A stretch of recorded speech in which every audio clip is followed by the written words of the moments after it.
Est-ce que ce serait pas ça, en fait, ma place préférée? Tout ce qui pourrait nous empêcher de nous concentrer n'est pas là. On a juste à se plonger dans la lecture et ça marche. Moi, j'ai filmé pendant des années avec mon téléphone, ça devrait aller, mais franchement, je me suis trop habituée à ma petite caméra. C'est ça qui m'a le plus marqué presque dans ces 10 dernières années d'édition et de lecture personnelle et professionnelle. Hello, j'espère que vous allez bien. J'ouvre ce nouveau vlog dans ma voiture et avec mon téléphone parce que j'ai oublié ma caméra à la maison. Je suis trop déçue parce que j'aime trop ma caméra. Voilà, je suis garée pour un événement littéraire. Là, il y a un grand ciel bleu alors qu'il y a 5 minutes, c'était le déluge.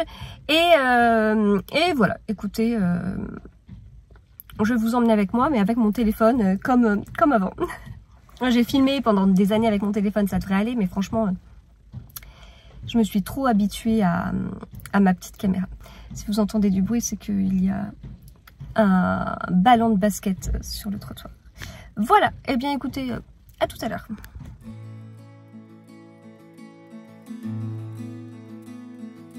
De ressentir des choses, de la joie, de la tristesse, enfin bref, vous connaissez. Et ce qu'on appelle les acharnels, qui est aussi le titre du roman, et qui sont en fait des personnes qui sont incapables d'émotion.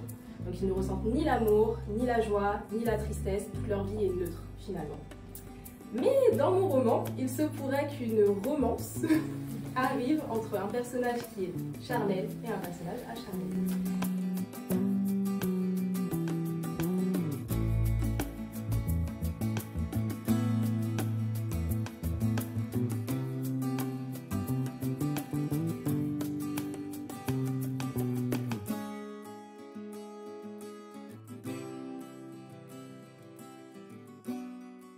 Hello, je vous retrouve, on est vendredi, je vous ai pas pris hier, j'ai pas trop pu vous prendre. Mercredi soir, je suis allée à la soirée de lancement d'Acharnel de Rose Valder. C'était génial, c'était l'une des meilleures soirées de lancement où je suis allée. C'était organisé par l'autrice. Elle a fait un boulot de fou pour nous mettre des énigmes. On avait des escape games. On était dans un appartement, un très très beau logement avec différentes pièces. On était 5 groupes de 4 et en fait on devait résoudre des énigmes pendant 12 minutes dans chaque pièce. C'est incroyable comme truc en fait. Et donc là c'est un roman, c'est une dystopie, donc édité chez les éditions EH, directement en poche. L'autrice a été la lauréate du concours EH Academy 2024 et coup de cœur du jury.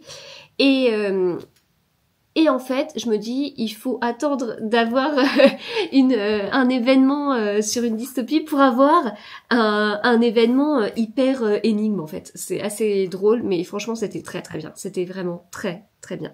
Voilà, donc bah ça donne forcément envie de lire le livre.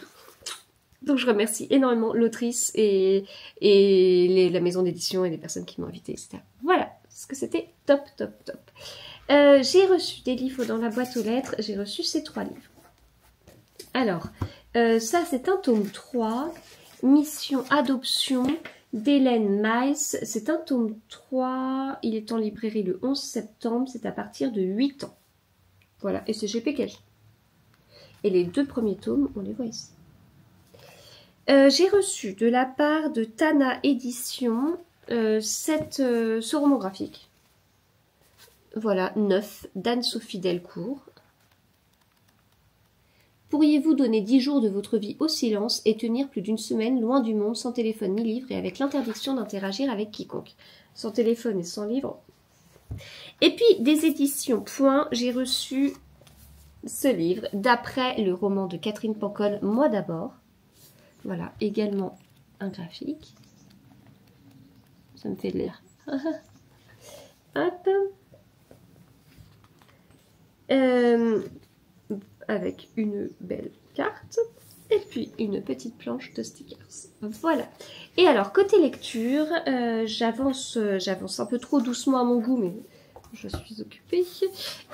Donc je suis toujours dans Black Venus de Dahlia Blake. J'ai dépassé la moitié, j'ai lu la première partie.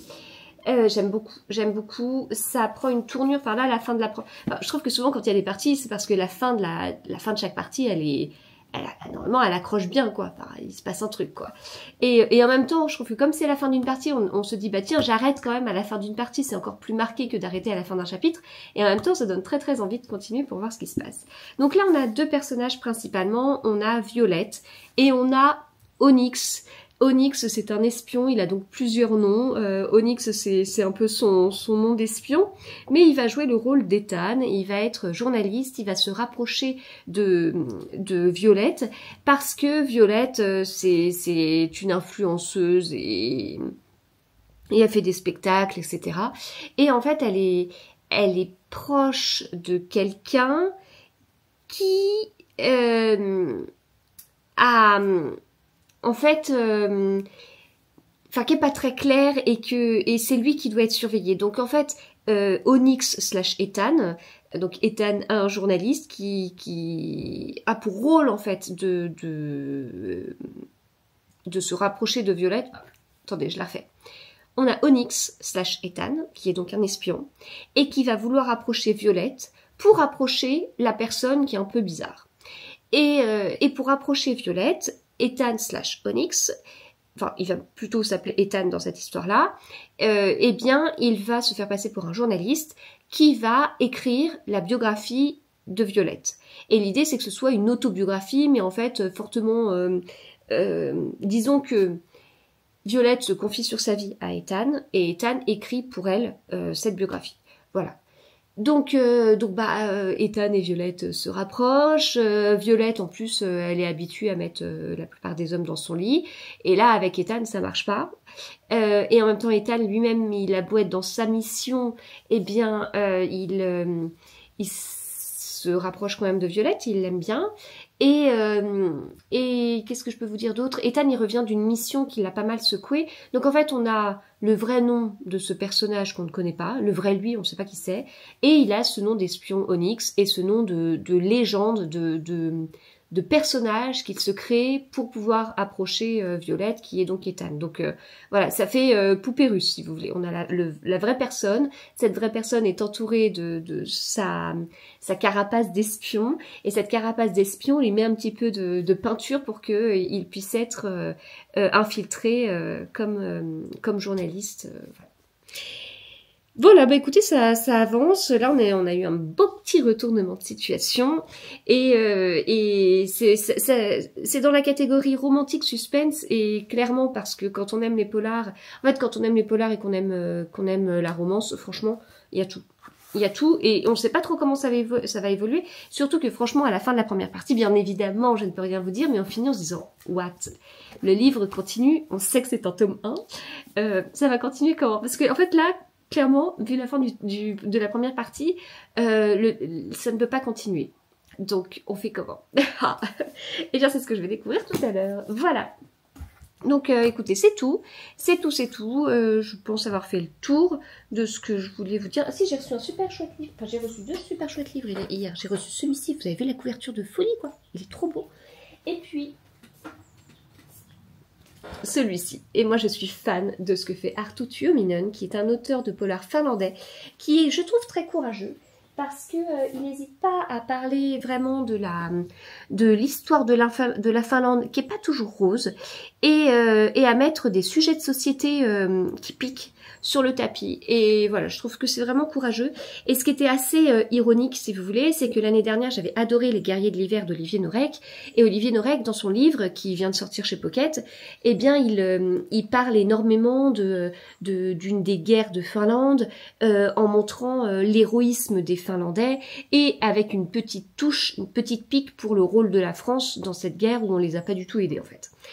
Et peu de temps après, j'ai lu, je crois que c'était le tome 3 de la série d'Arttu Tuominen, qui lui donc est finlandais, et en fait il taclait la Finlande, à croire que ce sont des auteurs qui taclent leur propre pays, mais il taclait la Finlande parce que c'était pas très clair quand même sur le rôle de certains Finlandais, parce que en fait ça fait partie des pays qui étaient un petit peu en étau, avec d'un côté l'URSS, en fait entre deux extrêmes, deux dictatures, entre une belle dictature d'extrême gauche et une belle dictature d'extrême droite, entre des camps de concentration ou des camps de travail, et avec malheureusement des points communs qui sont juste à jeter, juste horribles, juste atroces.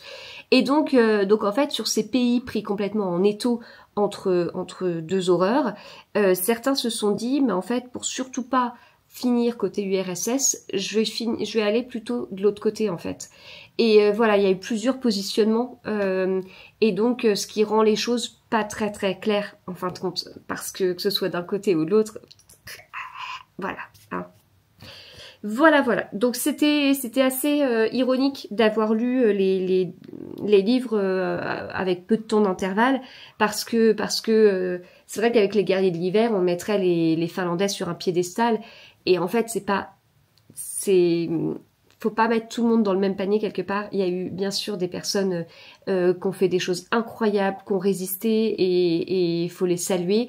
Et d'autres qui ont vendu leur âme entre guillemets, que ce soit dans une dictature ou dans une autre. Et donc, je trouve que le fait d'avoir les deux points de vue, c'était très complet. Voilà, donc ce sont forcément des livres que je vous conseille. Et alors je vous les conseille encore plus l'un après l'autre si vous voulez. Enfin, parce que ça a beaucoup de sens, ça a plus de sens presque de les lire comme ça. Mais franchement, Arttu Tuominen, c'est super bien, c'est vraiment super bien. C'est très très intéressant ce qu'il écrit et je les ai rangés l'autre fois là. Je les ai tellement bien rangés que je les vois plus. Attendez, Arttu...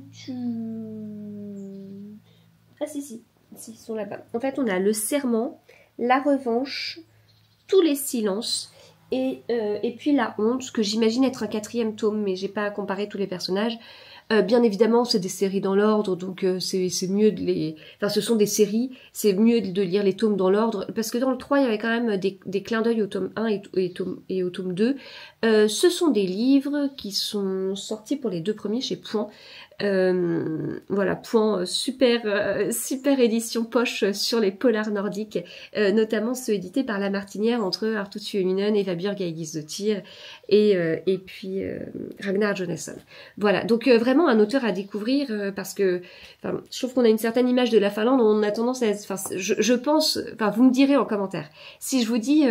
découvrez un auteur de polar finlandais, je suis pas sûre que tout le monde y va. Enfin, j'ai l'impression qu'on a une image de la Finlande qui est vachement moins dorée que la Suède ou la Norvège, qui peuvent attirer. Et là, c'est sûr que ce que je vous dis, ça peut ne pas faire rêver, mais en fait, c'est vraiment top, quoi. C'est vraiment top. Voilà, écoutez, sur ce, je vais vous laisser et je vais appeler la pizzeria parce qu'on est vendredi midi. J'ai eu un flash tout à l'heure, il y a une demi-heure, je me dis, je mange quoi ce midi, je mange quoi? Mais après, je me dis, mais on est vendredi, j'avais oublié que les vendredis midi, c'était pizza. Et là, pour le coup, je suis toute seule à manger ma pizza puisque les enfants sont à l'école et au collège. Donc, voilà, première pizza toute seule depuis longtemps. Eh bien, écoutez, c'est tout ce que je voulais vous dire pour l'instant. Et au moment où je vous parle, j'ai vraiment très hâte de retourner dans mon livre, là, de vous en reparler et tout. Ça m'a remémoré vraiment comment est-ce que ça s'arrête sur la première partie. Et c'est bien, c'est trop bien. Voilà, allez, à plus tard.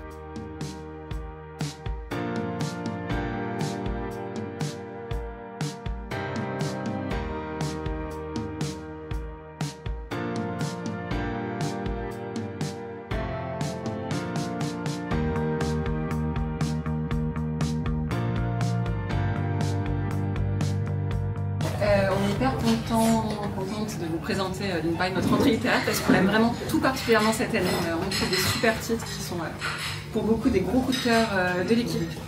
Et je vais commencer par vous parler d'un de mes grands coups de cœur qui est donc Prof de Aliette Rabuko-Zeran, qui est un titre qui est paru aux éditions Robert Laffont l'année dernière à la rentrée littéraire, qui a gagné le prix féminin. Et ça, on est super content parce qu'il faisait un démarrage un peu, on va dire, modeste, et grâce au prix, vraiment, il a pu avoir la résonance et l'accueil qu'il méritait. Donc Aliette Rabuko-Zeran, c'est une autrice qui est chilienne. Je sais plus, non, c'est pas son premier roman, mais c'est donc le premier qui a été traduit en français. Et on est vraiment à la croisée de plein de genres. C'est de la littérature évidemment, mais on est vraiment entre le suspense psychologique, le roman noir, le roman social, la critique sociale.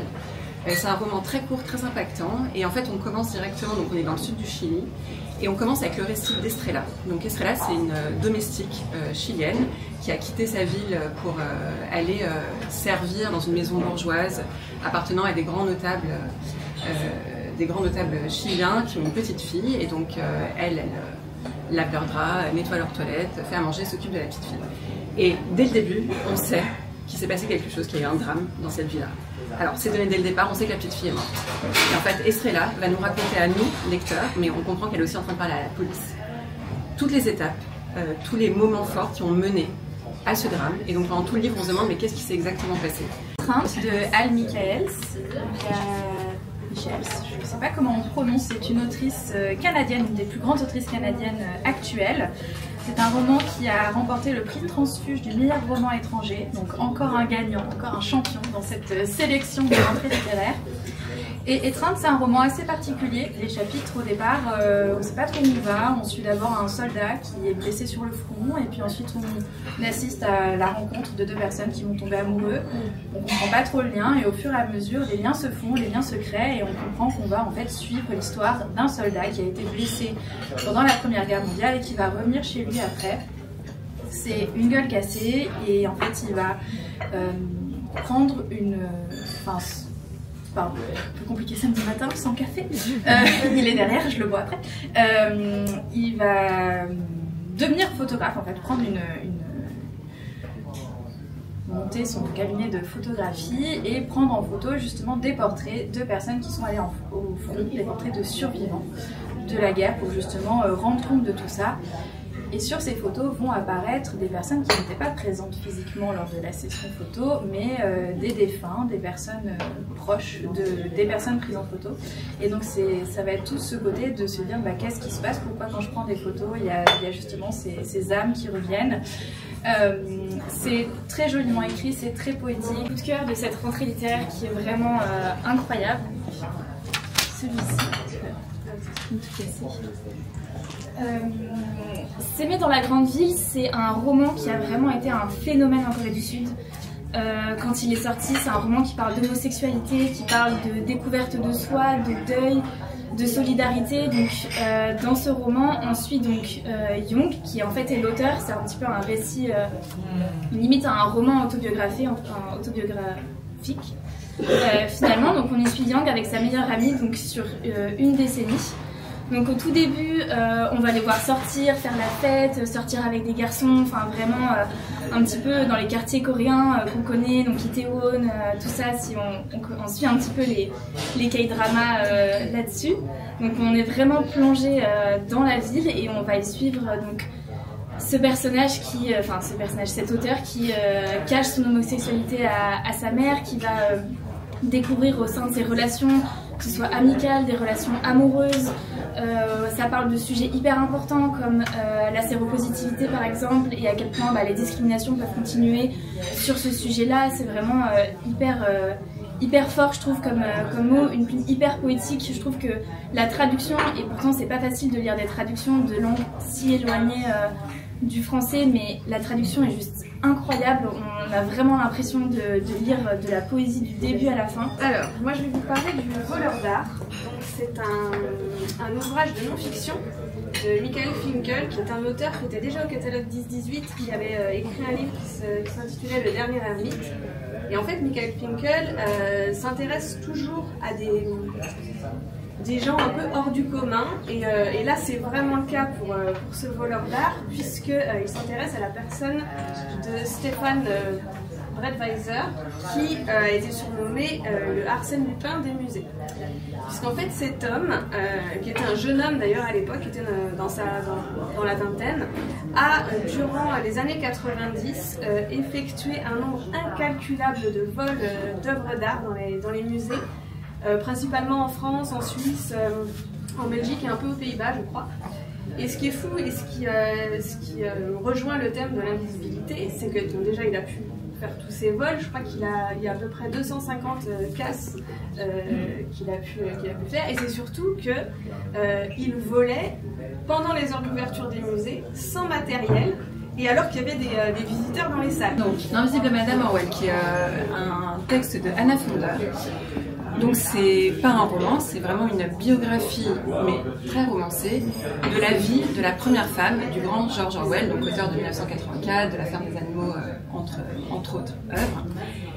Et en fait, Anna Pfander, elle est partie de la redécouverte, de la découverte de 6 lettres de cette femme, Eileen O'Shaughnessy, assez récente, pour écrire le récit de sa vie, avec au cœur une vraie question. Pourquoi, alors que très clairement, le génie littéraire de Eileen a été vraiment à la base de plein des grandes œuvres d'Orwell, et que son sens pratique lui a sauvé, non seulement sauvé la vie, mais en plus il a vraiment porté toute la partie de sa vie où ils étaient ensemble, pourquoi est-elle été totalement effacée de toutes ses biographies et de toute son œuvre? C'est-à-dire que même dans Hommage à la Catalogne, donc qui est son compte-rendu de la guerre d'Espagne, il n'en parle pas alors qu'elle lui a sauvé la vie là-bas, alors qu'elle était elle-même une activiste politique là-bas, qu'elle y était. Il ne la cite pas une seule fois. Tous les grands biographes, évidemment masculins, qui ont raconté la vie de George Orwell ne la citent pas une seule fois. C'est elle qui a eu l'idée de 1984, c'est elle qui a eu l'idée de La ferme des animaux. Elle a tout fait pour lui, c'est complètement fou. Et donc c'est un livre qui est quand même assez littéraire, écrit, un vrai récit documenté, mais extrêmement intéressant et qui a suscité vraiment des débats enfiévrés, parce qu'évidemment elle s'est fait attaquer de tous les côtés, notamment parce qu'on lui a vraiment reproché de plaquer une vision contemporaine du couple, alors que c'était, il y a 60 ans. C'est-à-dire qu'il m'a le plus marqué presque dans ces 10 dernières années d'édition et de lecture personnelle et professionnelle. Donc, Dear Babylon de Safia Sinclair. Pareil, c'est un récit, ce n'est pas un roman. Safia Sinclair, c'est aujourd'hui une grande poétesse jamaïcaine. Je vous invite à la googliser parce que c'est non seulement une grande poétesse, mais c'est aussi un mannequin, elle est sublime. Elle a vraiment tout, elle coche toutes les cases. Et Dear Babylon, c'est son récit autobiographique. Elle a mis plus de 10 ans à l'écrire. Et dans Dear Babylon, elle va revenir en fait sur son enfance et son adolescence en Jamaïque. Une enfance et une adolescente vraiment pétrie de contradictions, on va dire, parce qu'elle grandit dans ce lieu vraiment magique, au bord de l'eau, sublime, mais dans une grande pauvreté, et surtout dans une famille où elle est prise entre son père qui est un musicien un peu raté, mais qui est surtout un rasta, et qui soumet vraiment toute la famille aux préceptes extrêmement durs, extrêmement rigoristes du rastafarisme, et une mère qui, elle, est vraiment un personnage extraordinaire, chaleureux, lumineux, belle, qui vraiment aime ses enfants et qui surtout va vraiment se faire l'instrument de la libération de sa fille en lui offrant un jour son premier recueil de poésie. Et c'est un livre qui est très ancré dans la réalité qu'elle décrit, puisque d'abord c'est extrêmement intéressant parce qu'on en apprend beaucoup sur le phénomène Rasta. On a énormément de clichés sur la question, en fait, contrairement à ce qu'on pense, c'est 1% de la population, ils sont marginalisés, il y a certains endroits ils n'ont pas le droit d'aller à l'école, les Rastas, c'est vraiment terrible. En plus, c'est vraiment un mouvement religieux extrêmement dur, très inégalitaire entre les hommes et les femmes. Enfin voilà, c'est pas forcément l'image un peu cool qu'on en a quand on ne connaît que Bob Marley. Et en même temps, c'est très universel puisque ça reste quand même l'histoire d'une petite fille, d'une jeune fille qui va se libérer grâce au pouvoir des mots. Et ça, c'est vraiment sublime.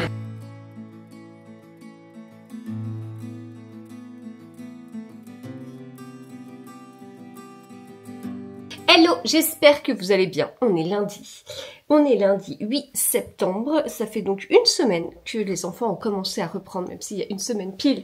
C'était une semaine où il fallait se découper en plein de petits bouts. Mais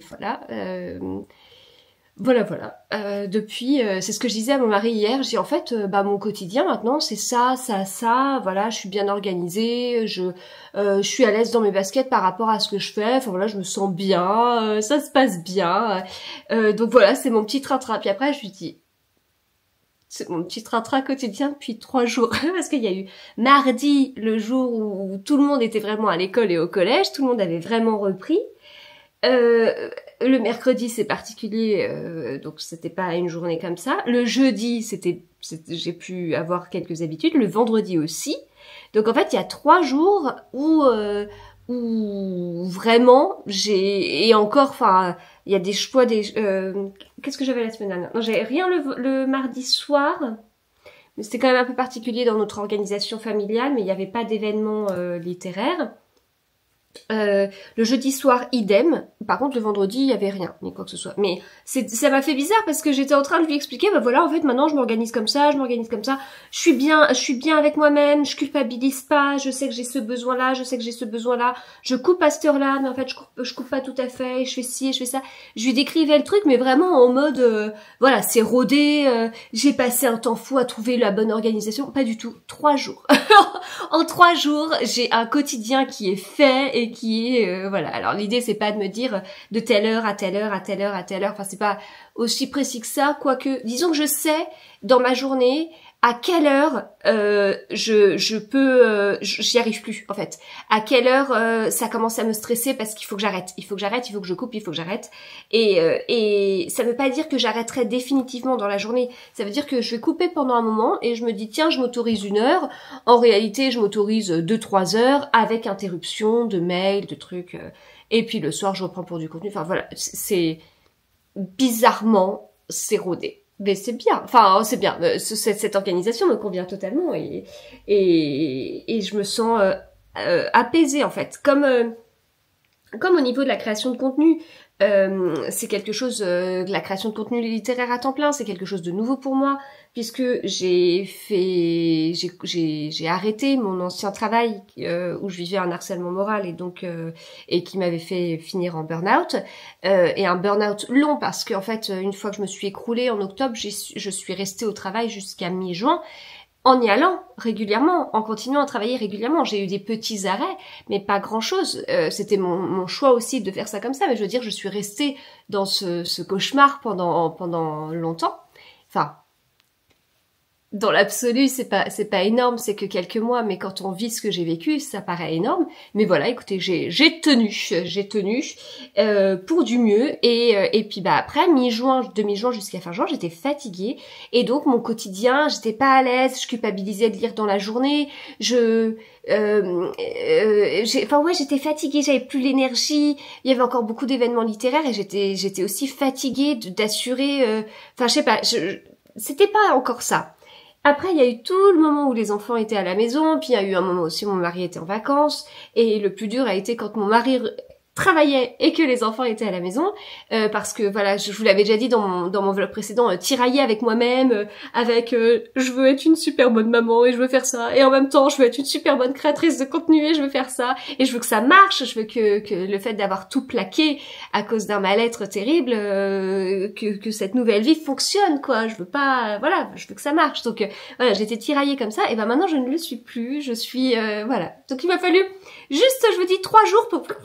C'est bon. Et même, j'ai envie de vous dire que je pense, enfin, je sais même plus si j'ai tâtonné mardi dernier. Pour moi, ça a été normal. Mais quand j'ai eu la coupure de mercredi avec la famille à la maison, eh bien, quand j'ai repris jeudi, pour moi, c'était, enfin, le mercredi, je savais déjà comment mon jeudi allait s'organiser et mon vendredi pareil. Enfin, c'était déjà, en une journée, c'était rodé. Enfin, voilà, bref. Je me répète, mais je suis contente. Ah, voilà. Faut le dire aussi quand c'est chouette. Bref. Et je ne vous ai quasiment pas pris du week-end. Alors, samedi, enfin, je vous ai pas pris du week-end, c'est-à-dire que j'ai un petit peu filmé comme ça, mais vraiment pas beaucoup. Samedi, et pourtant c'est très bien, samedi, j'ai été invitée à la rentrée littéraire 10-18, donc bon, c'est encore une présentation de rentrée littéraire, j'en ai fait beaucoup, j'ai eu beaucoup de livres de la rentrée littéraire, j'en ai pas lu tant que ça, j'avoue que j'étais pas du tout dans cet état d'esprit, voilà, c'est comme ça, on commande pas tout, il y a plein de livres qui me tentaient. Il continue bien évidemment à me tenter, mais voilà, c'était pas le bon moment pour l'instant. Et donc là, bah, ça fait encore une présentation littéraire, alors que j'en ai eu plein en juin et tout. Mais c'était une présentation littéraire à des créateurs de contenu. On était en petit nombre. C'était super chouette. C'était super original, super ludique, etc. Et comment dire, et très bien pensé en fait. Donc 10-18 à 6 titres sur cette rentrée littéraire que j'ai ici. Alors, hop. C'était sous le format brunch.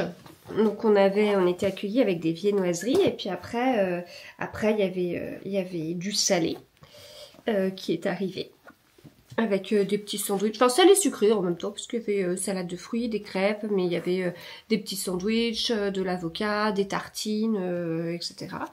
Alors dans les livres de la rentrée littéraire 10-18, on a S'aimer dans la grande ville de Sang Byung Park, on a Étreinte de Anne Michaels, Dire Babylone de Safia Sinclair, Propre d'Alia Trabuco-Zeran, je vous en avais parlé parce que j'ai reçu la box avec le livre de cette autrice en grand format chez Robert Laffont, L'Invisible Madame Orwell d'Anna Funder et Le Voleur d'art de Michael Finkel. Et en fait, on avait chacun une enveloppe avec notre nom et il y avait une citation dedans. La citation était celle-ci en ce qui me concerne. Donc, il est le plus pragmatique et rationnel des deux, ses pieds sont sur terre, sa tête est dans les nuages. Dans un premier temps, on avait les livres sur la table, donc on pouvait lire la 4e de couverture, etc. pour voir à quoi ça pouvait correspondre. Donc voilà, j'étais avec alors Inès, mais pas Inès dont je vous parle souvent, c'était pas les livres d'Inès. C'était, attendez, je reprends son pseudo exact, Inès CNR, et j'étais avec ma grande. Et en fait, on regardait, du coup, on lisait les 4e et tout ça. Et puis, pour les deux, bon, il y avait quand même 2-3 petites choses où... Enfin, ça a été assez évident. Moi, je doutais beaucoup. Et après, les personnes des équipes 10-18 sont venues devant nous pour parler des livres, ce qu'elles en ont pensé, de quoi ça parle et tout. Donc l'objectif, c'était de nous aider aussi enfin déjà de tous les découvrir, mais aussi de nous aider à savoir d'où venait la citation. Mais c'est ça qui était très très bien pensé. C'est qu'en fait, on avait une citation, on voulait savoir de quel livre ça venait. Donc on s'est intéressé à chaque livre, vraiment, pour savoir de quoi ça parlait, dans quel comment dire livre cette citation, enfin de quel livre cette citation pouvait provenir. Et donc on s'est intéressé doublement au livre et du coup c'était super chouette, enfin parce que c'était aussi l'objectif si vous voulez. Et puis après voilà, on a pu discuter etc.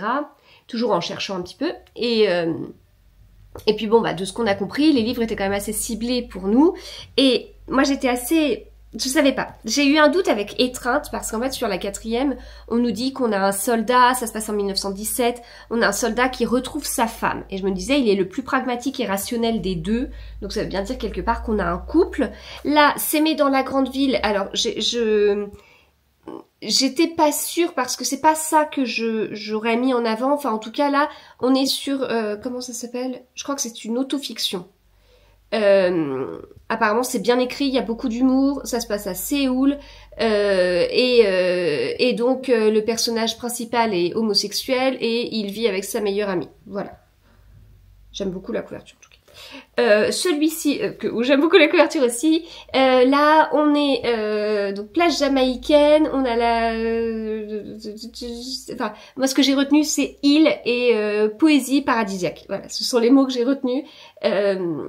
Il est plus épais que les autres, voilà. Propre, donc propre qui a un côté thriller psychologique. On a une fillette qui meurt et donc on a c'est la gouvernante je crois qui cherche à savoir comment on en est arrivé là quelque part. Donc j'hésitais aussi parce que ça pouvait être vu qu'elle était un peu interrogée. Attendez, employée de maison. Elle était employée de maison. Vu qu'Estella, l'employée de maison, était un peu interrogée, ça pouvait être qu'elle décrivait le couple pour lequel elle vivait, quoi. Donc il est le plus pragmatique et rationnel des deux, etc. Alors celui-ci, L'Invisible Madame Orwell, c'est sur la femme de George Orwell et qui a eu un rôle extrêmement important dans la vie de George Orwell, dans ses œuvres, etc. Et sauf qu'elle a été complètement rayée des biographies de George Orwell. Genre, elle a jamais existé, sauf qu'en fait, sans elle, George Orwell n'aurait jamais écrit ces livres-là, notamment 1984. Donc ça a l'air d'être assez... Voilà. Quand on est une femme, on se dit quoi ? C'est pas possible. Comment ça a pu être le cas ? Et donc voilà. Bon, peut-être... Enfin, il est un peu épais aussi, quasiment 500 pages. Peut-être un petit peu exigeant, je sais pas. En tout cas, ça ça titille, hein. Et puis le voleur d'art c'est une histoire vraie. Donc vous avez vu, il y a des romans et il y a des histoires, enfin il y a des romans et il y a des histoires vraies, enfin soit des biographies, des autofictions, enfin. Donc là en fait on a oh, j'avais pas vu qu'il y avait un petit papier. Là, en fait, on a un voleur. Il a commis avec sa compagne près de 250 vols dans des musées français, suisses et belges. Et alors, on nous disait, hop, voilà, qu'il y avait la carte de tous les musées où il a volé. Donc en Suisse, il s'est fait plaisir. Et donc, il n'a pas été pris tout de suite, etc. Voilà, donc comment ça s'est passé. Enfin voilà, l'idée est de revenir sur cette histoire-là. Donc en fait, j'hésitais parce que moi, je pensais à Étreinte, je sais pas trop pourquoi, enfin si, par rapport au couple, comme je vous disais. Sauf que c'est fait en fonction de nos goûts. Et bon, bah moi, c'était plutôt le polar. Et en fait, ces deux-là ont été décrits comme des polars, en fait. Soit vraiment polar, soit plutôt...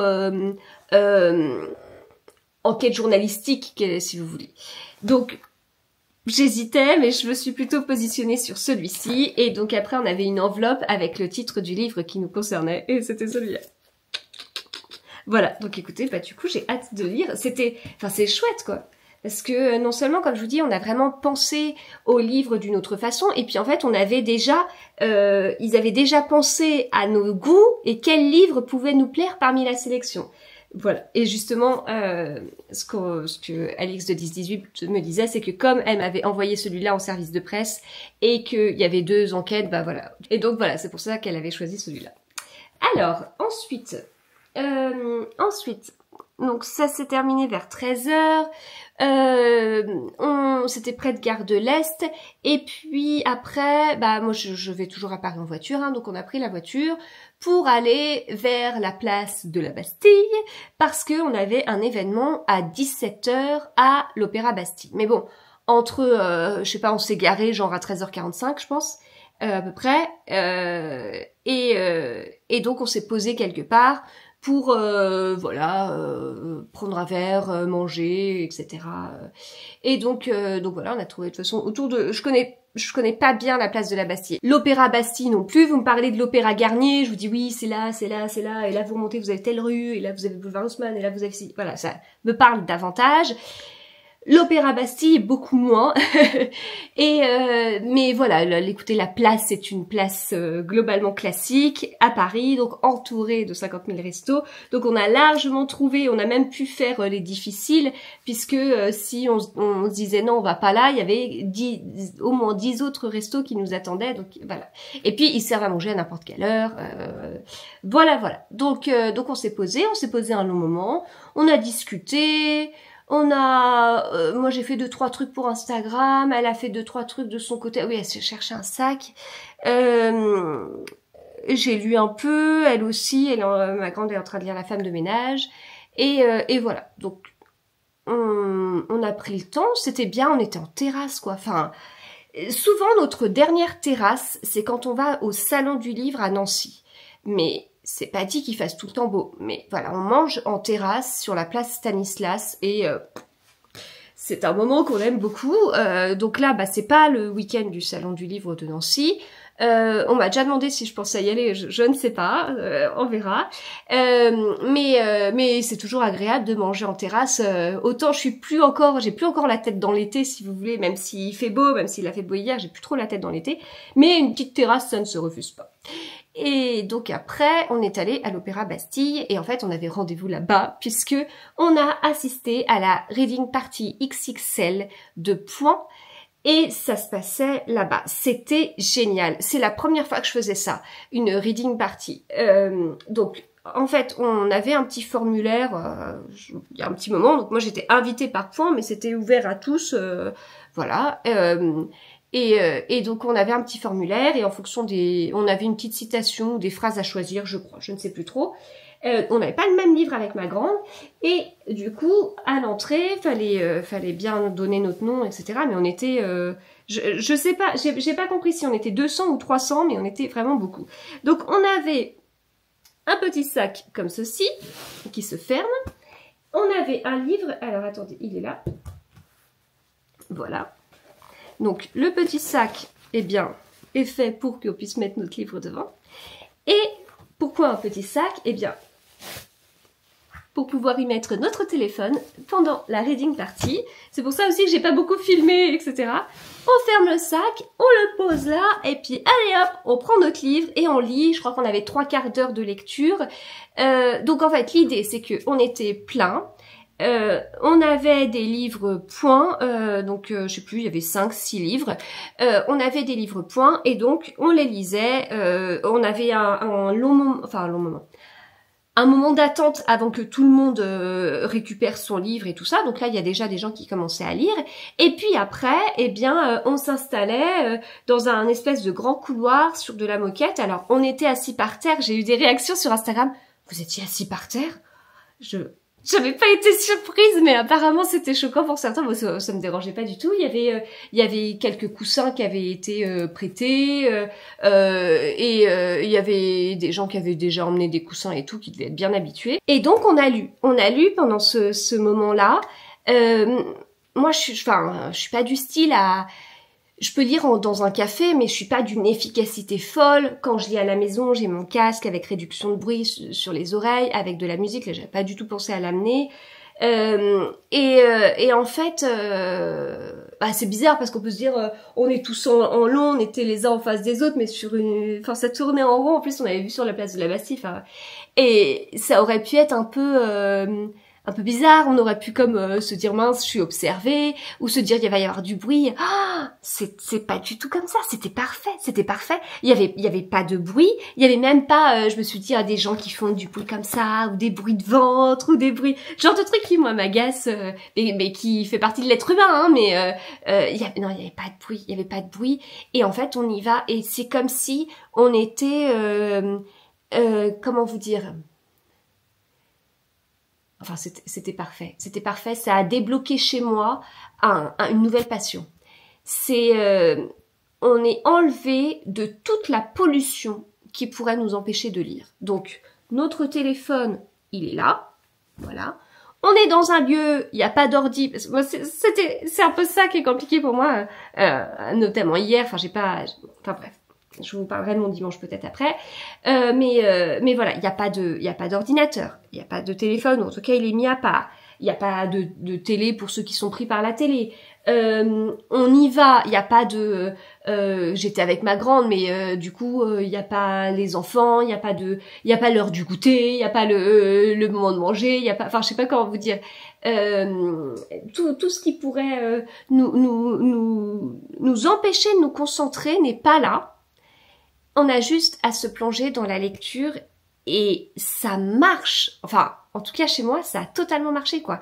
Et en fait, je me disais, c'est quand même fou parce que c'est vrai que la lecture, c'est quelque chose de très solitaire. Là, en l'occurrence, on était dans un opéra, donc bon, il y avait un petit peu une comparaison qui était faite en introduction par quelqu'un qui travaille chez Point, en se disant que voilà, ce sont deux passions silencieuses, c'est de la culture et tout. Mais en fait, je me suis vraiment... quand je me suis posée, je dis c'est fou parce qu'on arrive à lire ensemble alors qu'on fait quelque chose d'individuel. Et au début, je me dis, c'est incroyable, ça se passe pas comme ça dans la vie normalement. On fait des choses ensemble pour faire des trucs ensemble. Et je me dis au cinéma, c'est quelque chose d'individuel. On voit tous le même film, c'est sûr. Quand on sort, on débriefe. Ok. Et c'est plus courant d'aller au cinéma avec quelqu'un que d'aller au cinéma seul. Pour certains, aller au cinéma seul, c'est quelque chose qui ne se fait pas, ou les gens doivent prendre sur eux pour aller au cinéma seul. Moi, j'ai pas une énorme passion du cinéma pour ça, mais mon mari, ça le dérange pas du tout d'aller au cinéma tout seul. Enfin, en même temps, ça fait un petit moment qu'il l'a pas fait, mais ça le dérangeait pas du tout quand les enfants étaient petits et tout. Donc d'aller au cinéma seul de temps en temps parce qu'il voulait vraiment voir un film. Donc bon, mais bon, c'est vrai que c'est quelque chose qu'on fait plutôt en groupe, quoi. Donc oui, c'est sûr que là, on va voir tous le même film et on débriefe à la fin, mais en fait, on est assis tout seul et on regarde quelque chose. Et pendant je sais pas combien de temps dure un film, 90 minutes, on va dire.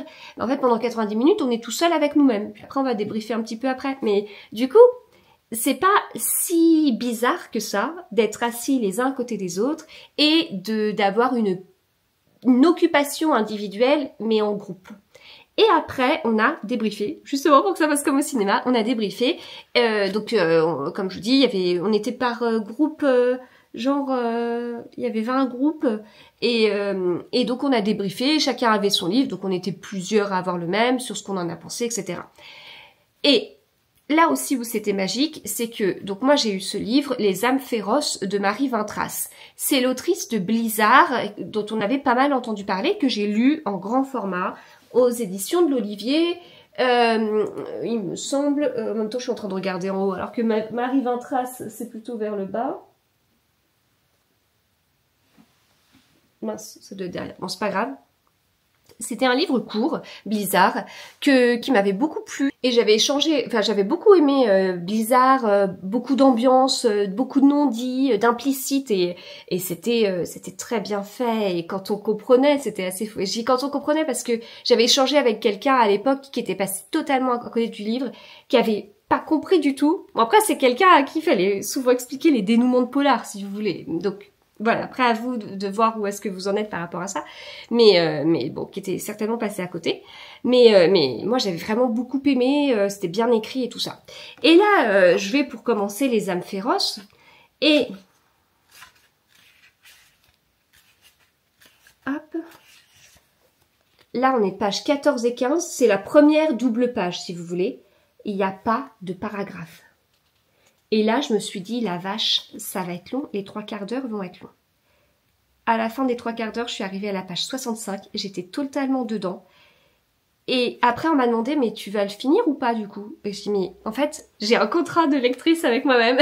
Si je dépasse la page 50, ça veut dire que je terminerai le livre en fait. Donc je suis à la page 65, je vais aller jusqu'au bout. Je ne me suis pas ennuyée jusqu'à la page 65, donc c'est bon. En fait, on est sur une enquête.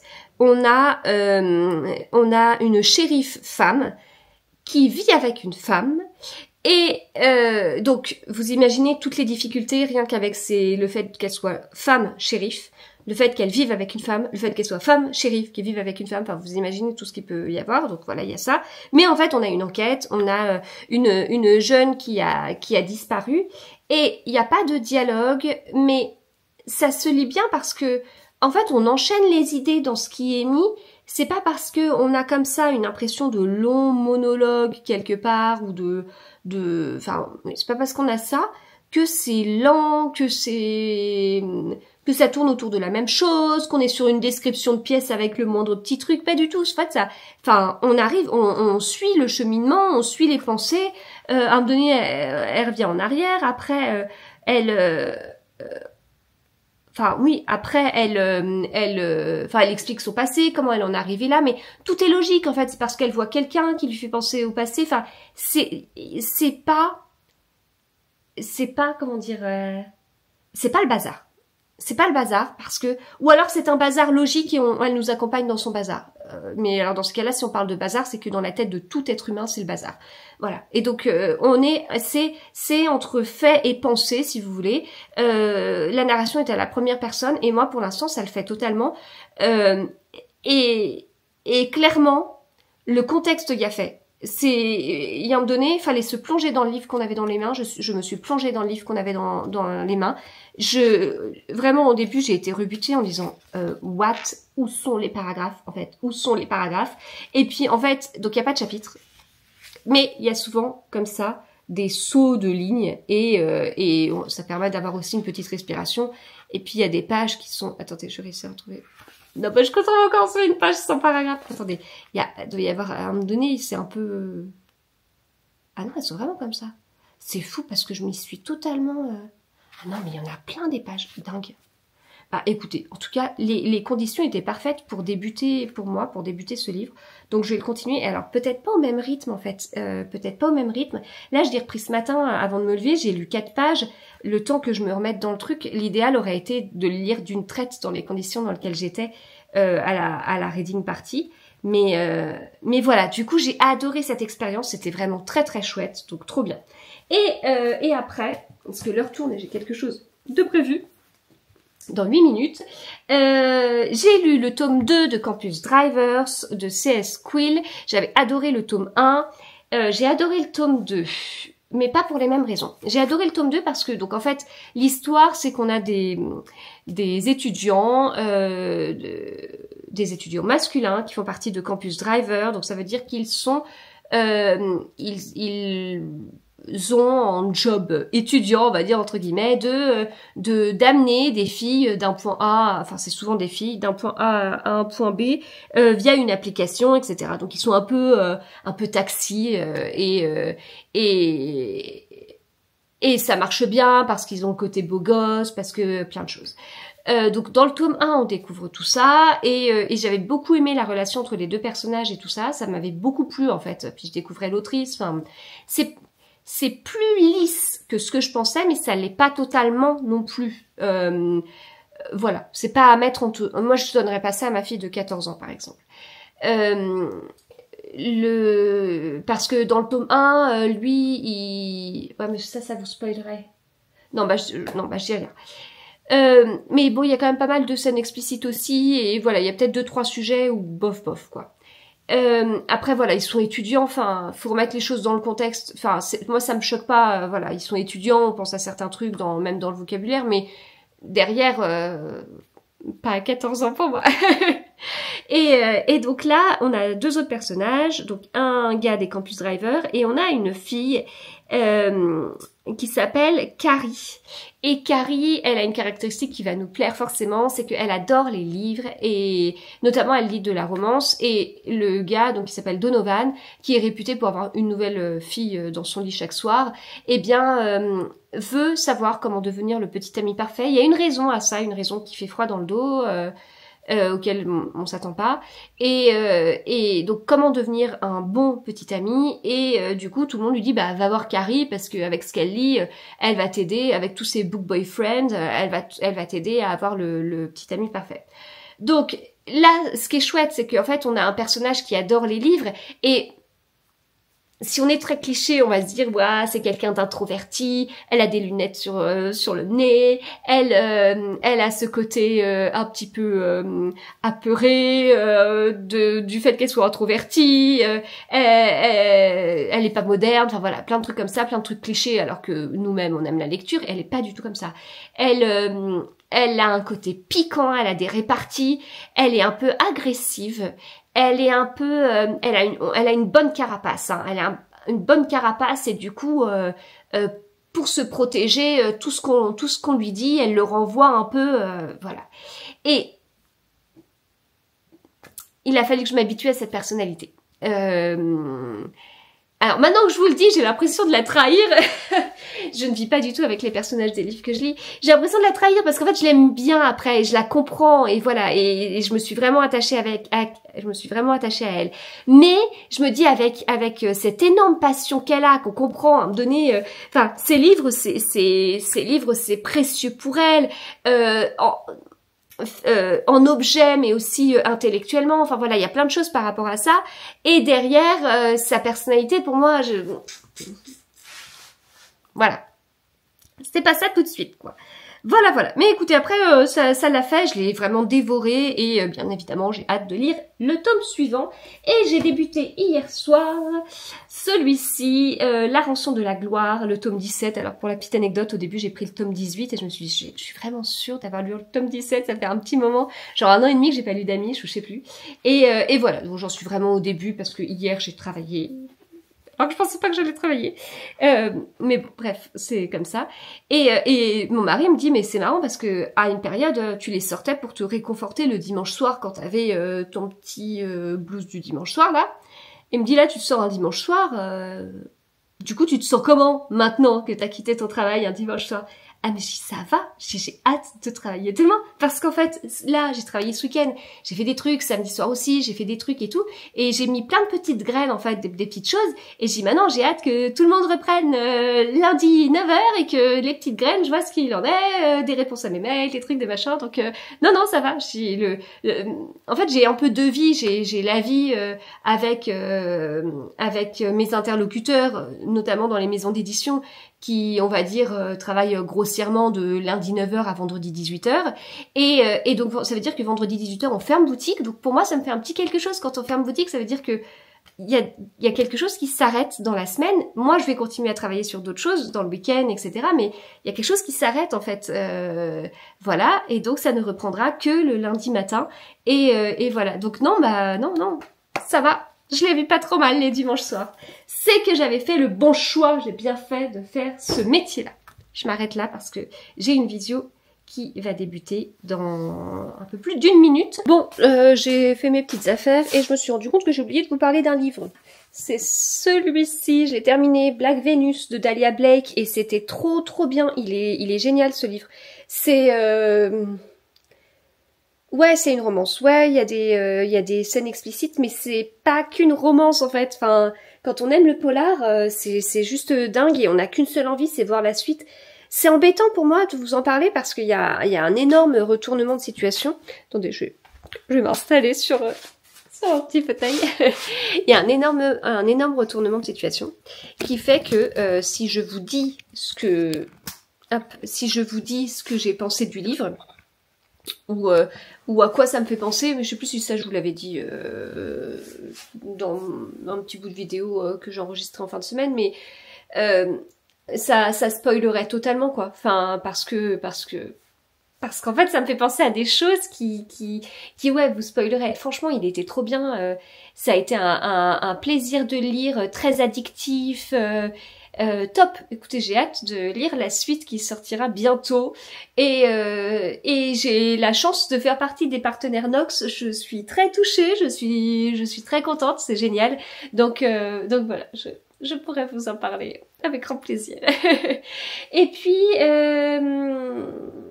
puis j'ai commandé un livre dont je vous ai pas parlé non plus, alors décidément je me suis posée. Ça fait 1h34 que j'ai appuyé sur Play et je vous montre 50 endroits différents. J'ai acheté ce livre-là.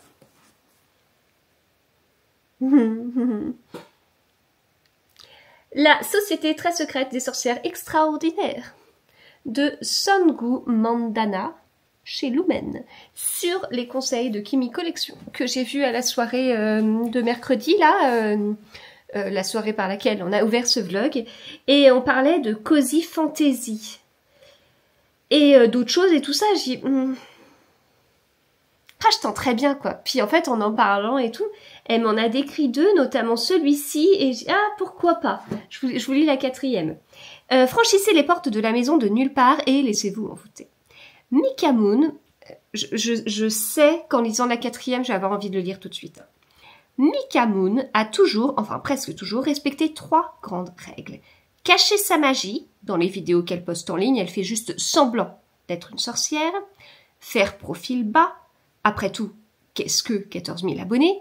Et rester à l'écart des autres sorcières, sauf à l'occasion de leur sacro-sainte réunion trimestrielle. La jeune femme a donc pris l'habitude d'être seule et a même passé le plus clair de sa vie d'adulte à déménager en prenant garde de ne jamais s'attacher à qui que ce soit. Un jour, pourtant, elle reçoit une intrigante offre d'emploi, devenir la professeure particulière de 3 jeunes sorcières dans une mystérieuse propriété du Norfolk, baptisée la Maison de Nulle Part. Et voilà qu'en un coup de baguette magique et contre toutes les règles élémentaires de sa sorcellerie, elle se retrouve bientôt mêlée aux secrets de ses 4 hôtes, aussi excentriques qu'attentionnés. Parmi eux, Jamie, bibliothécaire irlandais, grincheux mais contre toute attente attirant, est prête à tout pour défendre ses 3 petites protégées. Or, à ses yeux, la nouvelle venue est une menace incroyablement irritante. Alors que Mika commence enfin à s'ouvrir aux autres, l'idée d'avoir trouvé une famille, une vraie, et peut-être même plus, fait peu à peu son chemin dans son esprit, mais la magie est imprévisible, et si toute cette histoire n'était qu'une bombe prête à exploser, enfourchez vous aussi votre balai magique et laissez-vous ensorceler par cette romance feel good. Ah ouais, c'est mi-romance feel good. signé Sangu Mandana, qui vous fera rire aux éclats et fondre de bonheur. Ah ok, bon, bah écoutez, décidément, je ne comprends rien au genre. Voilà, Pourtant j'ai vu Cosy Fantasy à plusieurs reprises. Bon, eh bien, romance feel good, très bien, bon, avec des sorcières. Mais là, le coup des sorcières et tout, avec l'automne, ça me paraît pas mal. Donc ça me tente bien, je trouve que ça va bien avec la période. Et puis c'est vrai que moi je suis passée il y a un petit paquet d'années par un moment de livres avec des vampires, genre Twilight et tout ça. Et quand c'est ancré dans la réalité, ça me va. Enfin là, en fait, ça me rappelle le coup des sorcières, ça me rappelle tellement des séries de quand j'étais plus jeune. Je pense bien sûr à Charmed, mais pas que. Donc écoutez, ça me tentait bien. Donc ça veut dire que j'ouvre encore un petit peu plus le champ de ce que j'ai à lire. Je me demande bien ce qu'on va me dire, parce que je sais ce qu'on m'a dit quand je lisais de la romance, je sais ce qu'on m'a dit quand je lisais des mangas. Bon, les polars, ça a l'air d'être la norme, ça passe. Là, mon Dieu, je vais lire un livre avec des sorcières, au secours. Non, mais la couverture, elle est trop mignonne. Et franchement, ça me tente, mais trop. Il est écrit gros en plus, je trouve. J'espère que ça bouge pas trop parce que je vous tiens avec la main. Voilà, allez, je vous retrouve plus tard. Hello, je vous retrouve à mon nouvel endroit préféré. Alors c'est un peu bizarre parce qu'il y a un peu de soleil là. Puis on voit que le soleil il est pas comme avant. Hein. Il est vraiment plus bas parce que dans le jardin il y a beaucoup plus d'ombre. Là il est quelle heure? Il est presque 10 heures. Et à 10 heures en plein été il y a moins d'ombre que ça. Là si je prends notre ancien bout de jardin, parce qu'on a toute une partie de nouveau bout de jardin. Est-ce que vous voyez d'ici? Alors, vous voyez quoi? Ça correspond à quoi? Là, tout ce que vous voyez là, c'est le nouveau bout de jardin. Avant, en fait, tout là, on avait un muret. Et donc ça, c'est le nouveau bout de jardin qu'on a depuis... je sais même plus depuis combien de temps, là. Non, mais en fait, c'est maintenant que je le savoure. C'est maintenant qu'il fait beau. Attendez, je mets mon petit plaid d'automne sur moi. C'est maintenant qu'il a fait beau, là, cet été, que j'ai vraiment savouré... Et même là, en fait, vu que notre lilas, il a vachement pris et tout ça en ampleur, quoi. De toute façon, les rosiers, ça a pas été une année à rosier. Mais alors, au niveau des arbres, incroyable, quoi. Et donc, ouais, le soleil est vachement plus bas, ce qui fait que il me gêne beaucoup plus quand je suis assise, parce qu'en réalité, c'est ma nouvelle place préférée. Je suis assez collée quand même à la fenêtre. J'ai une grande salle à manger. Hein. Franchement, attendez, qu'est-ce que j'ai encore les plans? Ah mais non, puisque comme mon téléphone avait eu un énorme souci début juin, il a tout vidé, donc je n'ai plus les plans de la maison sur mon téléphone, mais je sais plus combien... on a de mètres carrés dans la salle à manger, mais on a vraiment une très grande salle à manger. Mais non, je suis presque collée au porte-fenêtre, et en réalité, je suis presque collée à ma chaise de bureau, qui est ici. C'est là où d'habitude je suis pour vous parler. Et en fait, j'avais mis... Enfin, c'est mon mari qui met le fauteuil ici, parce qu'il est assez lourd... et que je fais toujours gaffe à mes cervicales et tout ça. Et il met ça le matin avant de partir au travail, il me l'installe ici. Enfin faux, ce matin il l'a pas fait parce qu'on l'a laissé là hier soir. Et à la base c'était pour enregistrer des vidéos ici, parce que c'est vraiment là, j'aime bien enregistrer et faire des photos plutôt le matin. Et c'est vraiment là où on a le soleil. Et donc niveau... D'ailleurs je vais peut-être pas baisser parce que en me mettant un peu comme ça c'est mieux. Bref. Et donc à la base c'était pour ça, c'était parce que je préférais faire des photos ou vidéos dans mon fauteuil comme ça plutôt que ma chaise de bureau. Et donc voilà, on l'a mis là. Et il s'avère que je me mets dans mes journées un petit temps de lecture dans l'après-midi notamment. Et oui, enfin l'après-midi parce que non, en fait je suis vraiment efficace le matin. Et donc le matin, bam bam bam, là avant de me lever, j'avais déjà fait un post complet. Oh, je suis trop contente. Ah non mais ça c'est le Graal quoi. Vous imaginez, avant que je pose un pied par terre pour me lever le matin, j'ai déjà un post de prêt. Sachant qu'en ce moment, je publie 1 fois par jour sur Instagram. Ça c'est bien. Bon, tous les posts prennent pas le même temps. Et puis en réalité, j'ai fait les photos hier et je l'ai finalisé aujourd'hui. Mais franchement, c'était un post, ça allait. J'en ai fait un autre que je vais mettre demain en ligne. un nouveau type de poste, ça m'a pris des heures, mais vraiment des heures. Et enfin voilà, et d'ailleurs j'ai mis un post hier en ligne et ça m'a pris des heures aussi. C'était 4 polars pour 4 époques. Quand vous regardez le post, je pense que vous vous dites elle a fait ça en 2 secondes. Oh la vache. Oh la vache. Alors, je vous parlerai pas de toutes les questions que je me suis posées, pourquoi ça m'a pris des heures, parce que voilà, c'est pas le sujet, ça fait partie de mon nouveau travail, etc. de mieux soigner, de réfléchir à des trucs, mais je vous assure que c'était pas si évident que ça. Or, le post que j'ai préparé, c'est celui que je mettrai vendredi, si j'alterne pas au dernier moment, demain et vendredi, quoi. Et alors celui-ci, super simple, quoi. En plus, il est super simple, et pourtant j'ai changé un peu le style des photos, et je change à partir de demain mes polices de caractère, etc. Donc j'ai pas mal travaillé sur ça dimanche. et vraiment, mais j'ai passé des heures dimanche à faire ce post sur Franck Tillier, sur la série Charcot et Anne Bell. J'ai passé des heures hier à peaufiner, j'avais passé des heures samedi à tout préparer. Non mais franchement, enfin, non, j'ai peut-être pas... Non, c'était pas samedi, c'était vendredi où que ça commençait. En fait, à un moment donné, il y a une idée qui arrive. Faut la concrétiser. Donc, l'objectif, c'est que ça paraisse le plus simple possible et le plus fluide possible, mais en réalité, il y a beaucoup de questions derrière pour que ça paraisse le plus fluide possible. Enfin, bref, voilà. Moi, j'aime bien ça, hein, c'est hyper intéressant, mais voilà, donc bon bref, tout ça pour dire que j'ai fait un post ce matin et que j'étais trop contente. Mais voilà, je suis vraiment efficace le matin et l'après-midi, je m'autorise un temps de lecture. Voilà, je fonctionne comme ça et je reviens travailler en fin de journée en général, en fin d'après-midi. Et donc, en fait, quand j'ai mon temps de lecture, je me pose là. Je me pose là et de là où je suis, en fait, je vois... 2 très grands arbres qui sont pas chez moi. Je vois certes des toits de maison, hein. J'habite en région parisienne à 20-25 km de Paris, donc d'ailleurs, oui, je vous dis 20-25 km, parce que là j'ai un événement ce soir qui est à l'opposé, et il y en a pour 25 km. Attendez. Donc, je sais pas si on dit de chez moi à Montparnasse. Parce que j'habite à côté de Versailles, donc Montparnasse, ça fait partie des endroits... Ouais, je suis à 21 km de la gare Montparnasse. Donc oui, voilà, à peu près où est-ce que j'habite. Donc en fait, qu'il y ait des toits de maison, bah ça paraît globalement normal, hein. En ayant une maison pas si loin que ça de Paris, voilà. Et donc oui, je vois quelques toits de maison, mais franchement pas grand chose. Je vois énormément de ciel bleu en l'occurrence, et de verdure en fait. Même la pelouse, elle est bien verte là, c'est fou, hein, parce qu'elle avait bien morflé cet été.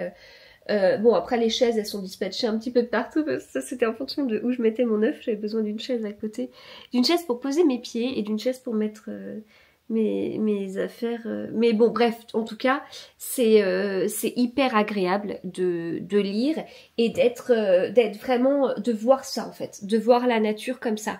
Et donc je suis un peu collée à la fenêtre si vous voulez, enfin... je suis vraiment à côté là. Si je fais ça là, je touche ma porte-fenêtre, hein. Donc je suis plutôt à côté et j'apprécie vachement et tout. Et puis et mon mari me dit, en fait c'est comme si t'étais dans une véranda. Il me dit, oh tiens on fait une véranda. Oh oui. non mais c'est pas le moment, financièrement on va déjà absorber le bout de terrain en plus et absorber le fait que j'ai un petit peu quitté mon CDI pour une auto-entreprise, n'est-ce pas? Mais derrière, ouais, c'est vrai qu'il y a un petit côté comme ça. Et donc, ce que j'ai fait hier soir... Alors, en plus, si vous me suivez depuis un moment, vous devez savoir que je suis un peu à la recherche de l'endroit parfait pour lire, que ce soit assez cosy. Et j'ai un souci chez moi, bien que ma maison ait 2 ans et demi, c'est qu'il y a un problème avec les courants d'air, ce qui est juste insupportable. En changement de saison, quand il fait trop chaud pour que ça chauffe, et pour que le chauffage se mette en marche, et en même temps pas assez chaud pour 50 000 raisons, eh bien il y a énormément de courant d'air dans la maison, on sait pas trop d'où ça vient pas des ouvertures, ça vient pas, on sait pas, c'est à se taper la tête contre les murs à chaque changement de saison, Et à chaque changement de saison, mais des fois en plus ces changements de saison ça oscille un petit peu parce que là on est sur un changement de saison, mais il fait quand même plus beau aujourd'hui que ce qu'il a fait la semaine dernière, et donc comme il fait beau, bah il n'y a pas trop de problème. En revanche, dès qu'il fait un peu froid, la semaine dernière on a eu une journée de grand vent, c'était une horreur en fait. Dire que j'ai l'impression que quelqu'un me souffle sur le visage et sur la main.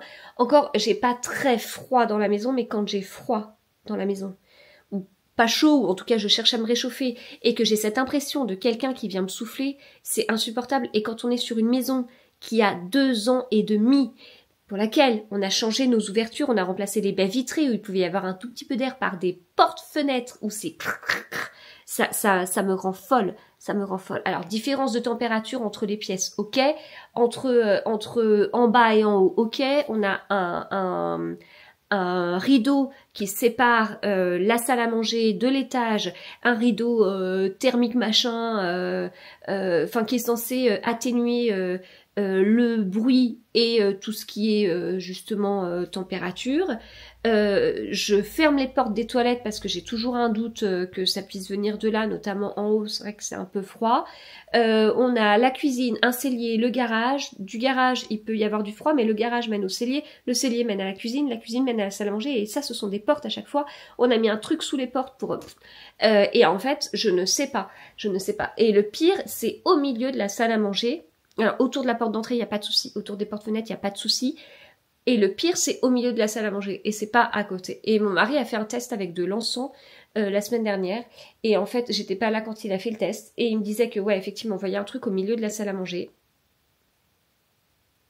Pourquoi? On ne sait pas.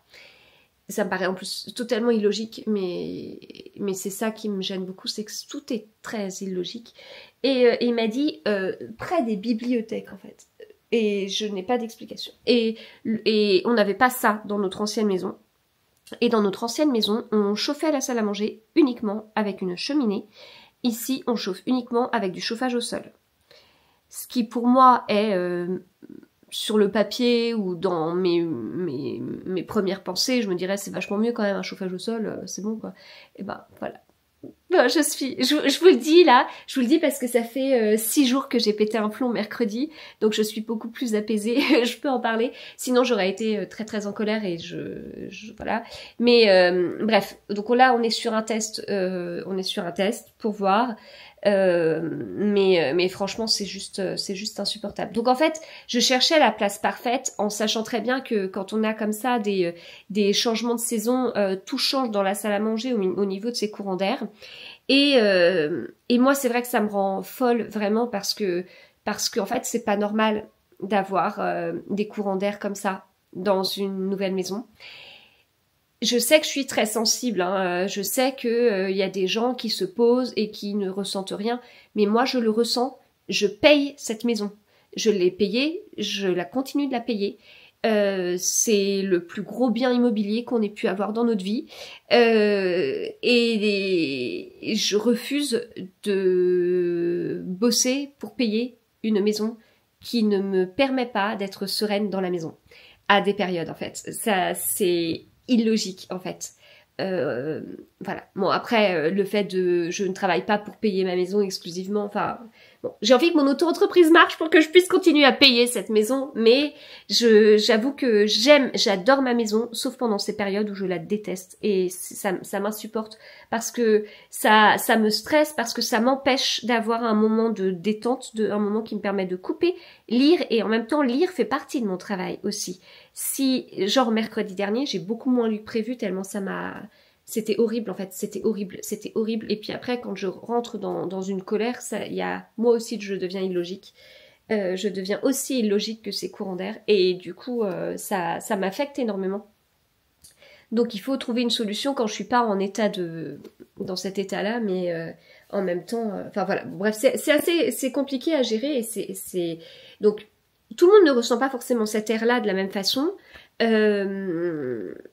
Mon mari le ressentira, mais pour lui, ça lui fait trop rien, si vous voulez. Moi si, ça m'ennuie beaucoup. Et donc j'avais trouvé une place que j'aimais beaucoup quand on n'était pas comme ça entre deux saisons. C'était justement au milieu de la salle à manger avec ce fauteuil-là. Et j'étais bien dans ce fauteuil. Et en fait, je me rendais compte, c'est là que je me suis rendu compte que j'ai mon canapé qui, le dossier, il arrive là, quoi. Donc ça va pas jusqu'en haut de la tête, si vous voulez. Ça me posait pas de problème jusqu'à présent, mais je vois que...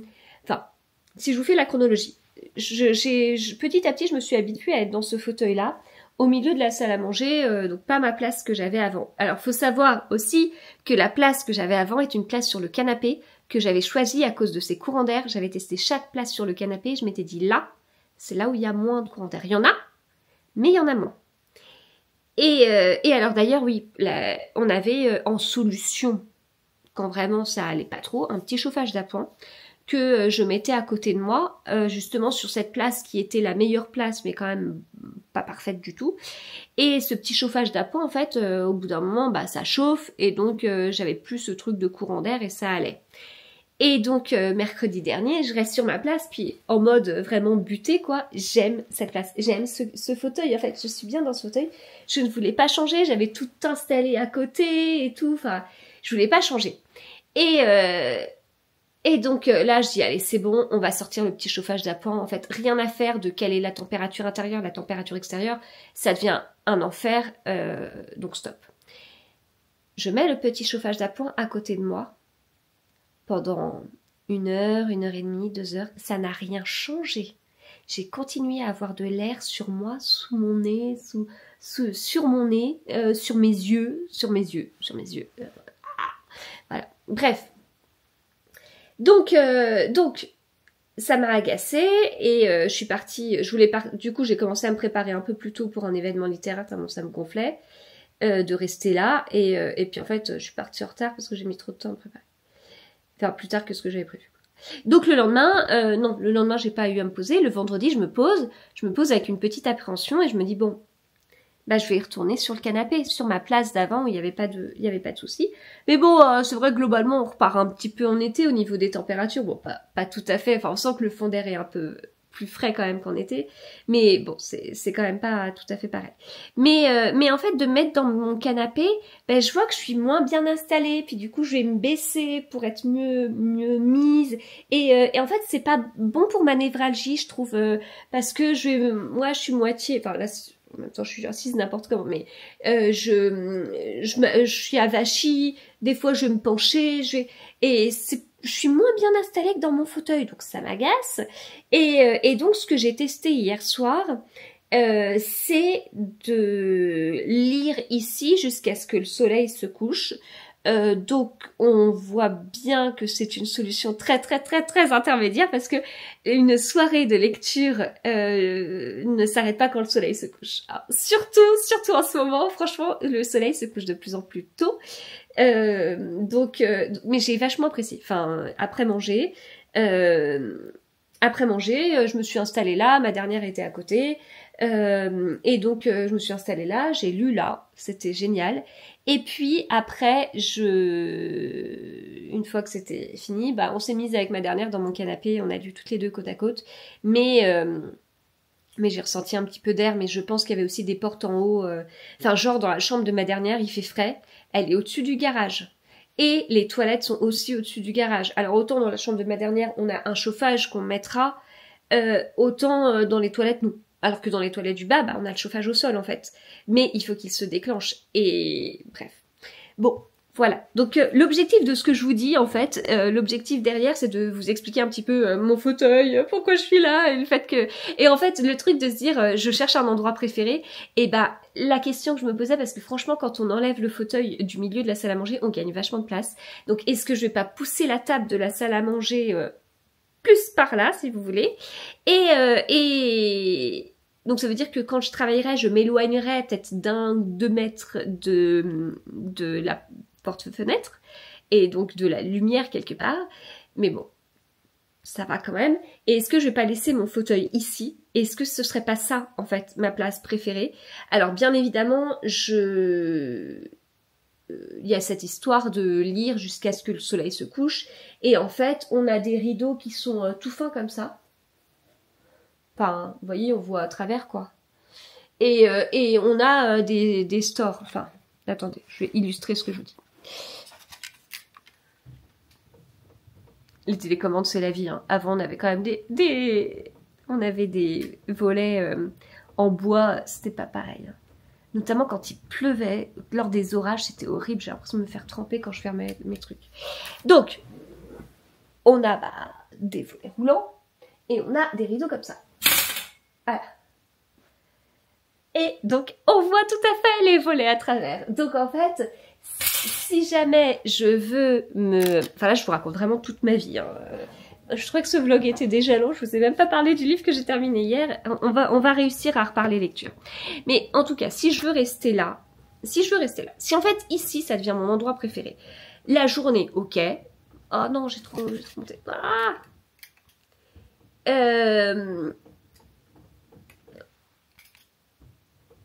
voilà. Si je veux rester ici en journée, ok. Jusqu'à ce que le soleil se couche, ok. Sachant qu'au mois de novembre... le soir, ça n'aura aucun intérêt à être ici, mais bon, bref. Mais si je veux quand même être ici, c'est parce que je suis bien installée, j'ai pas trop d'air. Bizarrement, en étant face à la porte-fenêtre, ça va, j'ai moins de courant d'air. Je vous dis, j'ai un problème de logique avec tout ça. Mais toi, il y en a enfin, j'ai un problème de logique parce que je ne comprends pas, mais il y en a forcément une. Il y a forcément une explication et c'est ça qui me rend folle, c'est de ne pas la trouver. J'ai pas les compétences pour, j'ai pas fait des études de flux d'air. J'ai pas de compétences pour ça. Enfin, c'est même pas ça en fait, c'est plus de compréhension de la maison, d'où peut venir l'air, de matériaux utilisés, de comment ils sont débrouillés pour faire notre plancher chauffant. Et puis, bien évidemment, la question qu'on peut avoir dans toute nouvelle construction, est-ce qu'il ne se serait pas planté quelque part? Parce que bien sûr qu'il y a eu des couacs, bien sûr qu'il y a eu des petits soucis mathématiques de genre, il y a un trou, et dans le trou, on va mettre une fenêtre comme ça. Oh bah mince, ça passe pas, c'est bizarre. Voilà, un petit souci mathématique de base. Donc ça, ils n'avaient pas forcément ces connaissances-là, mais par contre, ils ont forcément, forcément un truc au niveau, je sais pas, des matériaux, des trucs. Enfin moi, il y a un truc que je ne comprends pas, mais il y a forcément. C'est pas parce que je comprends pas que ça n'existe pas, donc il y a forcément une raison, une logique, voilà. Donc en fait, venir ici le soir, pour être en face de volets fermés, moches, cachés éventuellement par un rideau qui cache que dalle, en fait, c'est nul quoi. Enfin, moi je trouve ça hyper déprimant. Autant là être face à des grands arbres verts sur du... Et puis cette pelouse. Non, franchement, la pelouse, elle est trop belle. Et ce ciel bleu et tout, c'est beau, j'aime bien. Même être devant ce petit paysage alors qu'il pleut, j'aime bien. Parce que il y a un côté dont on respire, si vous voulez, ça me fait du bien. Je pensais pas être très nature et pourtant, je vois que ça me fait du bien. Donc, voilà. Et être en face d'un volet fermé, c'est trop moche. Donc, est-ce qu'il faudrait qu'on achète du coup des doubles rideaux? Et je me disais, mais en fait, du coup, ça peut être pas mal parce que les doubles rideaux, c'est aussi bien... ça peut être une bonne barrière pour l'air. Oui, mais il n'y a pas d'air qui vient des portes-fenêtres. Il n'y a pas d'air, l'air ne vient pas de là. Voilà. Donc, en fait, si je vous dis tout ça, c'est parce que... pour vous dire ce que je pense, et parce que ça va avec mon histoire de place préférée pour lire et de vos fauteuils et de machin. Et deux, je sais pas si ça vous évoque quelque chose, si vous avez des connaissances sur le sujet, si vous avez vécu ça, si vous avez des pistes, des trucs à tester, parce que là... alors après derrière ça peut être de l'aération intérieure de maison, les VMC, les ouvertures, les trucs, les machins, on fait quoi, on bloque tout, je pense que c'est pas très bon non plus. Est-ce qu'on fait des tests, enfin j'avoue que je suis un petit peu perdue parce qu'en fait en réalité on a fait beaucoup de tests et que il y a rien qui marche. Bref, on va changer de sujet. Moi, j'ai réussi à vous en parler sans être en colère, c'est déjà très très bien. Je fais des progrès et j'avoue que je me sens également beaucoup plus sereine que ce que j'ai pu me sentir il y a quelques temps, sauf mercredi dernier quand j'ai eu ce problème de courant d'air où ma sérénité a volé en morceaux, mais c'est pas grave. C'est juste que en fait j'ai du mal avec le fait d'avoir un souci. Donc vous voyez, des mi-saisons, on a emménagé en mars, on a eu donc... printemps-automne de la première année, printemps-automne. Attendez, j'ai dit ça fait 2 ans 2 ans et demi. Donc on a eu printemps-automne 2023, printemps-automne 2024, printemps, et on est dans l'automne. Bon, donc ça a fait 5 fois et c'est la 6e. Et quand est-ce qu'on a changé nos ouvertures? Je sais plus. Il y a 1 an, il y a 1 an et demi, il y a 2 ans, je sais plus. Je sais plus. Mais bon, en fait, j'ai du mal avec le fait d'avoir eu un problème, que ça me mette vraiment en colère, et de pas l'avoir résolu.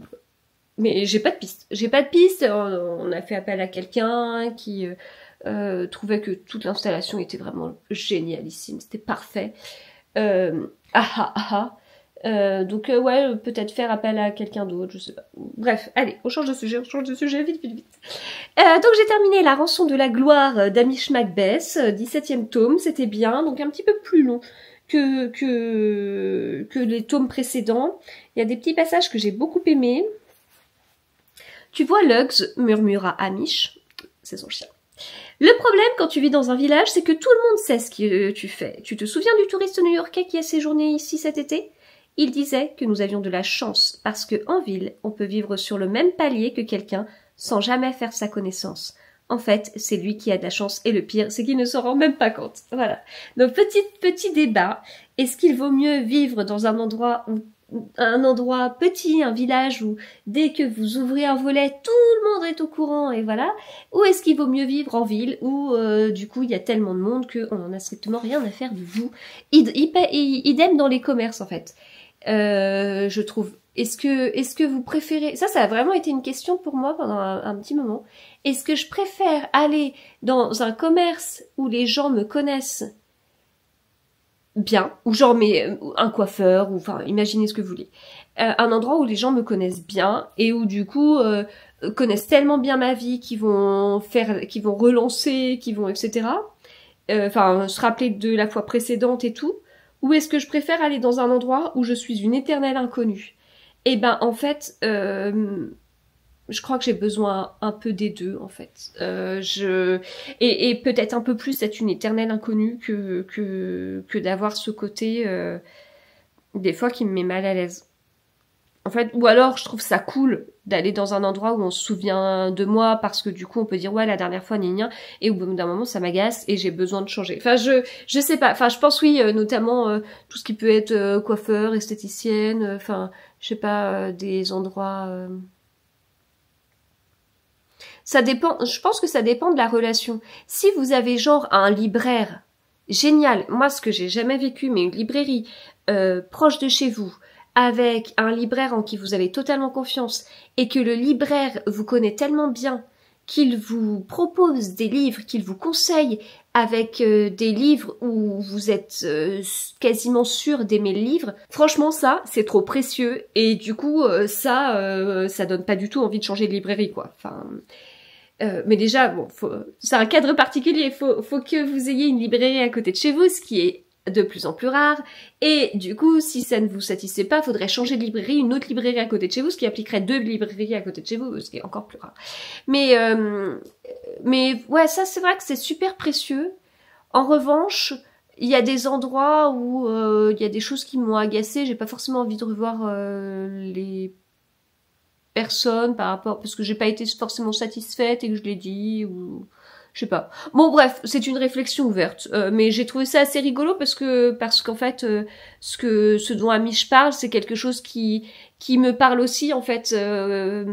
Oui, c'est vrai que dans un village il y a cet inconvénient là, ce truc de en fait tout le monde est au courant de ce que vous faites, alors que dans une ville c'est plus discret, sauf si vous êtes, enfin sauf genre on a un voisin qui a sorti son motoculteur et qui est complètement taré avec, et ben derrière on le sait, on peut pas passer à côté puisque même quand tout est fermé on sait qu'il a cette passion-là.